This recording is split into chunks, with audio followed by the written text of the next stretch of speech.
মক্কা আমার হৃদয়ের গাছ, মদিনা সেই জমিনের ঘাস, আর জেরুজালেম সেই হৃদয়ের মাটি। মন্তব্যটি ইউটিউবের একজন দর্শকের। তার মতোই দুনিয়ার কোটি কোটি মুসলমানের হৃদয়ে মক্কা, মদিনা আর জেরুজালেম তথা আল আকসা জায়গা নিয়ে আছে। এর কোনোটির উপর যখন আঘাত আসে, প্রতিটি মুমিনের হৃদয়ে তখন শুরু হয় রক্তক্ষরণ। মক্কা মদিনা এখন পর্যন্ত নিরাপদ থাকলেও নিরাপদে নেই মসজিদে আকসা, যেই মসজিদের সাথে জড়িয়ে আছে শত শত নবী রাসূলের ইতিহাস, যেই মসজিদের প্রথম প্রতিষ্ঠাতা মুসলিম জাতির পিতা ইব্রাহিম আলাইহিসসালাম, অথচ সেই মসজিদ নিয়ে দ্বন্দ্ব যুগ যুগ ধরে। এমনকি ইসরায়েলের দখলদার বাহিনীর বাধার কারণে সম্প্রতি টানা 5 সপ্তাহ আল আকসায় জুমার নামাজ আদায় করতে পারেনি মুসলমানগণ।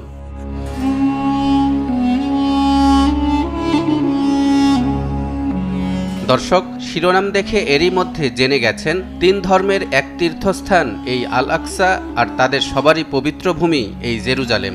এক ধর্মের ভেতরেই যেখানে থাকে নানা দল ও গোষ্ঠী, স্বার্থের প্রশ্নে যেখানে হরহামেশাই লেগে যায় দ্বন্দ্ব ও সংঘাত, সেখানে 3 ধর্মের এক তীর্থস্থান। বিপত্তি তো ঘটবেই, তবে ঠিক কি নিয়ে বিপত্তি আর দ্বন্দ্ব জানাবো সেসব কথা। তার আগে আসুন জেনে নেই মসজিদুল আকসার কিছু দরকারি তথ্য।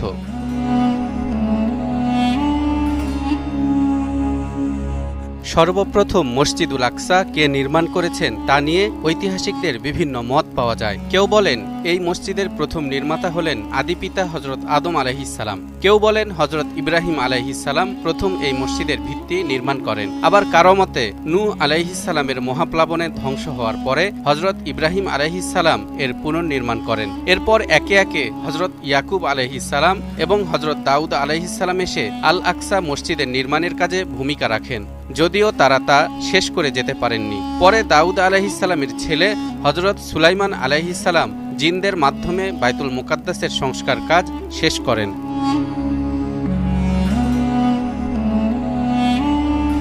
মুসলমানদের কাছে এটা এমন এক পবিত্র ভূমি যেখানে মুসলিম জাতির পিতা ইব্রাহিম আলাইহিসসালাম থেকে শেষ নবী মুহাম্মদ সাল্লাল্লাহু আলাইহি ওয়াসাল্লাম পর্যন্ত প্রায় সব নবীর আগমন ঘটেছিল।